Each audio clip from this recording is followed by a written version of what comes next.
इस मोबाइल को खरीदने का मुझे अफसोस है, गाली देने का मुझे अफसोस है, वहाँ जाने का मुझे अफसोस था, मुझे थप्पड़ मारने का तुम अफसोस करोगे। तो गैस इस तरह के सेंटेंसेस जो कि अक्सर हमें हमारी डेली लाइफ में कभी न कभी ज़रूर बोलने होते हैं। आई एम श्योर आप लोगों ने भी इस तरह के सेंटेंसेस जो कि अपनी डेली लाइफ में अक्सर बोले होंगे।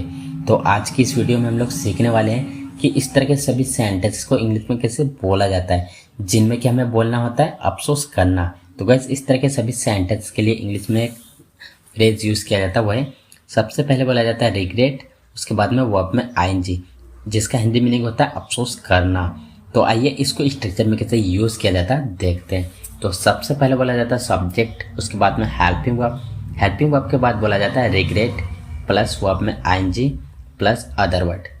तो गाइस चलिए आप यहाँ पे कुछ एग्जांपल्स लेते हैं ताकि इसे और बेटर तरीके से सीख सके। उससे पहले आप लोगों को एक और बात क्लियर करना चाहूँगा, यहाँ पे जो रिग्रेट है वो ऐसा मैन वर्ब की तरह काम करेगा।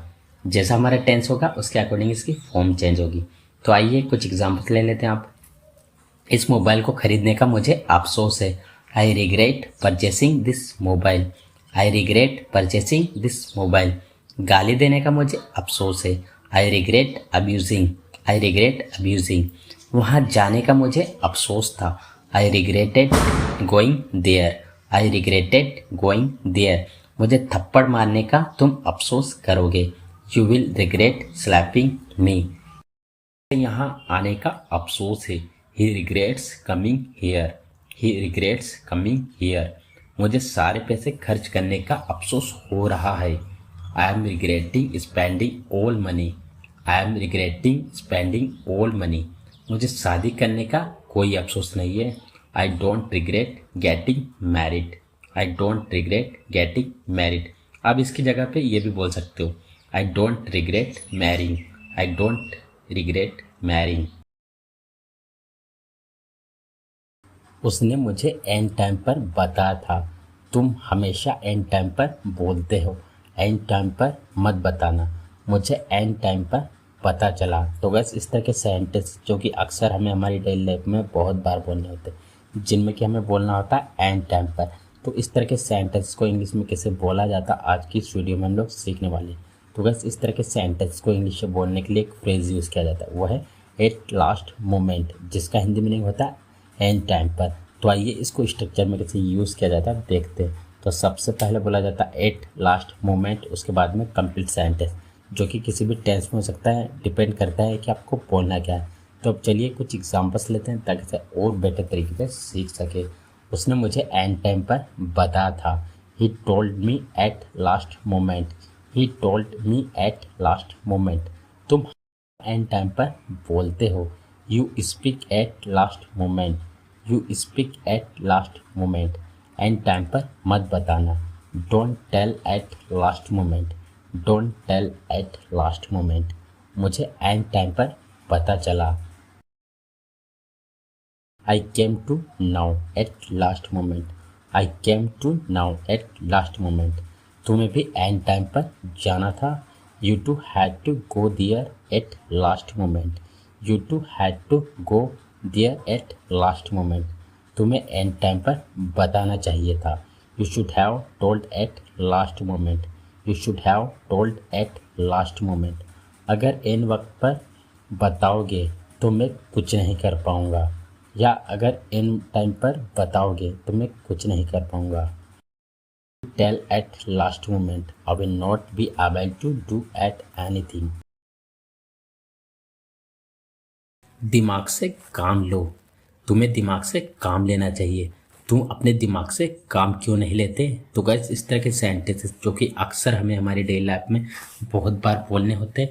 आई एम श्योर आप लोगों ने भी इस तरह के छोटे छोटे सेंटेंसेस जो कि अपने डेली लाइफ में बहुत बार बोले होंगे और सुने भी होंगे, जिनमें कि हमें बोलना होता है दिमाग से काम लेना। तो गाइस इस तरह के सेंटेंस के लिए इंग्लिश में एक फ्रेज यूज़ किया जाता है, वो है यूज़ ब्रेन, जिसका हिंदी मीनिंग होता है दिमाग से काम लेना या फिर अक्ल से काम लेना, या फिर दिमाग लगाना या फिर अक्ल लगाना। तो आइए इसको स्ट्रक्चर में कैसे यूज़ किया जाता है देखते हैं। तो सबसे पहले बोला जाता है सब्जेक्ट, उसके बाद हेल्पिंग वर्ब, हेल्पिंग वर्ब के बाद बोला जाता है यूज़, उसके बाद में पॉजेसिव एडजेक्टिव, उसके बाद में ब्रेन। तो यहाँ पे एक और बात क्लियर करना चाहूँगा गाइस, यहाँ पे जो यूज़ है वो मेन वर्ब की तरह काम करेगा। जैसा हमारा टेंस होगा उसके अकॉर्डिंग इसकी फॉर्म चेंज होगी। और जो पॉजेसिव एडजेक्टिव है इसमें आएगा he is, her, your, their, are, my etcetera. तो आप एग्जाम्पल्स लेते हैं ताकि इसे और बेटर तरीके से सीख सके। दिमाग से काम लो या फिर अक्ल से काम लो। Use your brain, use your brain. तुम्हें दिमाग से काम लेना चाहिए या फिर तुम्हें अक्ल से काम लेना चाहिए। You should use your brain, you should use your brain.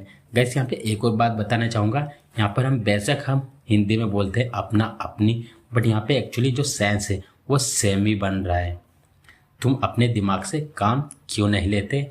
Why don't you use your brain, why don't you use your brain. वो हमेशा अक्ल से काम लेता है या फिर वो हमेशा दिमाग से काम लेता है।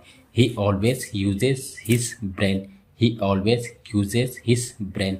लोग अपने दिमाग से काम क्यों नहीं लेते या फिर लोग अपनी अक्ल से काम क्यों नहीं लेते? Why don't people use their brain, why don't people use their brain. वाकिफ हूँ मैं तुम्हारी हरकतों से, वाकिफ हूँ मैं तुम्हारे रग रग से, वाकिफ हूँ मैं बाहर के खाने से, वाकिफ हूँ मैं उसके नेक्स्ट प्लान से। तो गाइस इस तरह के सेंटेंसेस जो कि अक्सर हमें हमारी डेली लाइफ में कभी ना कभी जरूर बोलने होते हैं। आई एम श्योर आप लोगों ने भी इस तरह के सेंटेंसेस जो कि अपनी डेली लाइफ में अक्सर बोले होंगे और सुने भी होंगे। सो डोंट वरी गाइस, आज की इस वीडियो में हम लोग सीखने वाले हैं कि इस तरह के सभी सेंटेंस को इंग्लिश में कैसे बोला जाता है, जिनमें कि हमें बोलना होता है वाकिफ होना। तो गाइस इस तरह के सेंटेंसेस को इंग्लिश में बोलने के लिए हम फेमिलियर विद का यूज़ करते हैं, जिसका हिंदी मीनिंग होता है वाकिफ हूँ या फिर परिचित हूँ। तो गाइस चलिए अब इसको यूज़ करने का कंप्लीट रूल जान लेते हैं। तो सबसे पहले बोला जाता है सब्जेक्ट, उसके बाद में हेल्पिंग वर्ब जैसे कि is, am, are plus familiar with, उसके बाद में ऑब्जेक्ट। तो आप एग्जाम्पल्स ले लेते हैं ताकि इसे और बेटर तरीके से सीख सके। वाकिफ हूँ मैं तुम्हारी हरकतों से, I am familiar with your doings. वाकिफ हूँ मैं तुम्हारे रग रग से, I am familiar with your inside out, I am familiar with your inside out. वाकिफ हूँ मैं बाहर के खाने से, I am familiar with outside food, I am familiar with outside food. वाकिफ हूँ मैं उसके नेक्स्ट प्लान से, I am familiar with his next plan, I am familiar with his next plan. वाकिफ हूँ मैं इंग्लिश लैंग्वेज से, I am familiar with English language, I am familiar with English language. वाकिफ हूँ मैं उस शहर से, I am familiar with that city, I am familiar with that city.